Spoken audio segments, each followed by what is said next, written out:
عورتوں کے ساتھ بہترین سلوک کرنے پر قرآن کس طرح خوبصورت انداز میں فرماتا ہے کہ ارشاد فرمایا عورتوں کو اس نیت سے روکو نہیں کہ جو مہر تم نے انہیں دیا تھا اس میں سے کچھ لے لو۔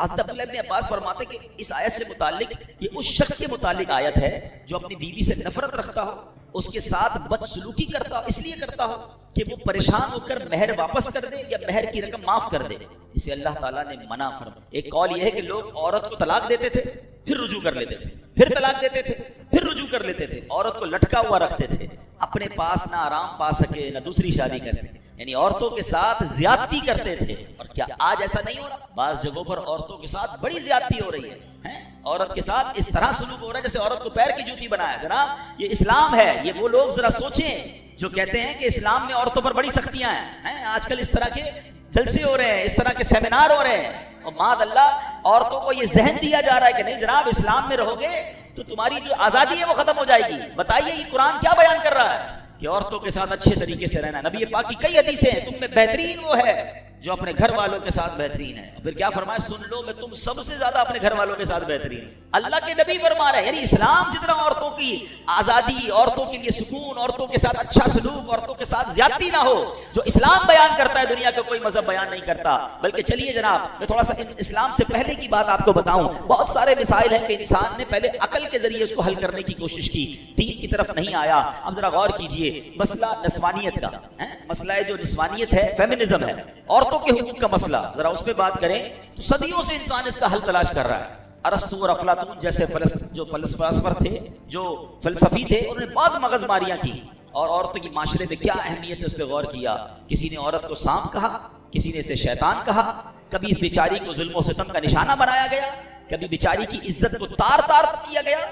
آج دیکھ لیں ترقی یافتہ دور کی مثال دیکھیں، یہ عقل پرست، دین بیزار، غیر مسلم، انہوں نے عورت کو صرف ایک اشتہار بنا کے رکھ دیا ہے۔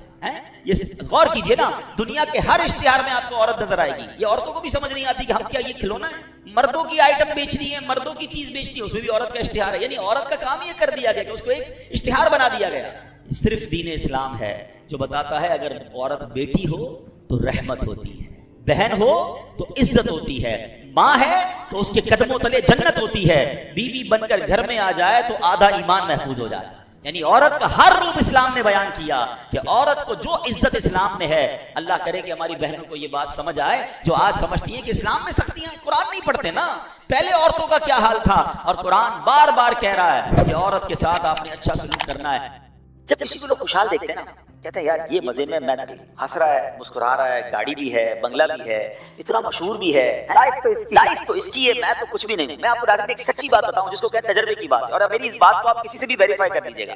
یاد رکھیے کہ دنیا میں ہر کوئی کمپلیٹلی مطمئن اور خوش ایسا ہوتا نہیں ہے۔ اگر کچھ دن ایسے آ جاتے نا تو پھر تھوڑی دیر کی دھوپ آتی ہے، تھوڑی دیر کی رات آتی ہے، پھر صبح آتی ہے، یہ لائف اسی طرح چلتی ہے۔ یاد رکھیے گا امیروں کے دکھ اور ہیں، غریبوں کے دکھ اور ہیں، مشہور لوگوں کی پرابلمز اور ہیں، اور جن کو کوئی نہیں جانتا ان کے پرابلمز اور ہیں۔ ایسا نہیں ہے کہ پرابلم میں کوئی نہیں ہے، آپ کے سامنے مسکرا رہا ہے، پیچھے اس کی کیا غم ہے وہ کیوں بتایا آپ کو؟ تو یہ نہ سمجھے کہ دنیا میں میں ہی دکھی ہوں۔ ہو سکتا ہے کہ جب آپ کسی سے ملیں گے نا تو آپ کو اپنا دکھ اتنا سا لگے گا اور آپ اللہ کا شکر ادا کرنے پہ مجبور ہو جائیں گے۔ آپ یقین کریں اشفاق بھائی، ایسے میں نے دکھ دیکھے ہیں لوگوں کے، آپ کے ساتھ بھی ہوتا ہے، کیونکہ لوگ ہمیں عموماً دعاؤں کے لیے کہتے ہیں، وہ اپنا پرابلم شیئر کرتے ہیں، پیروں تلے زمین نکل جاتی ہے۔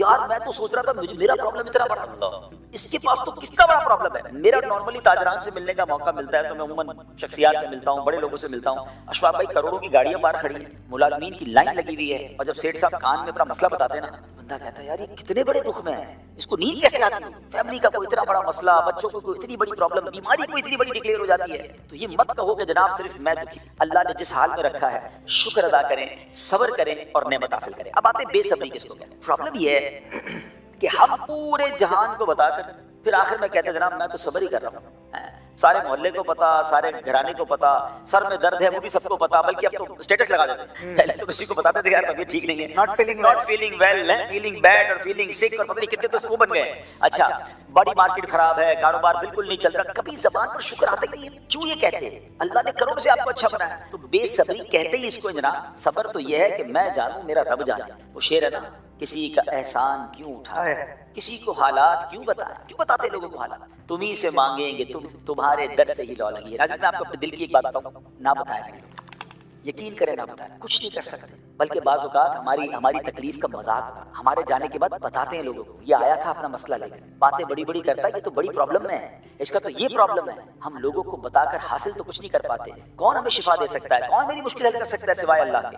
ہم کیوں لوگوں کو بتاتے ہیں؟ نعت کا شعر ہے نا، دنیا والے تو زخمی دل کی دوا نہ بتایا کریں، اللہ سے بات کیا. اور یقین کریں صبر جمیل کی تعریف بھی یہی ہے کہ جس کو پرابلم ہے اور جس کو پرابلم نہیں ہے، دونوں کو دیکھے تو پتہ ہی نہ چلے کس پرابلم میں کوئی ہے. ہمارا تو چہرہ ہی بتا دیتے ہیں ہم مصیبت میں. لوگ کہتے ہیں خیر تو آپ کے چہرے سے ہوائیاں اڑ رہی ہیں، آپ کے ایکسپریشن چینج ہو گئے. ارے میری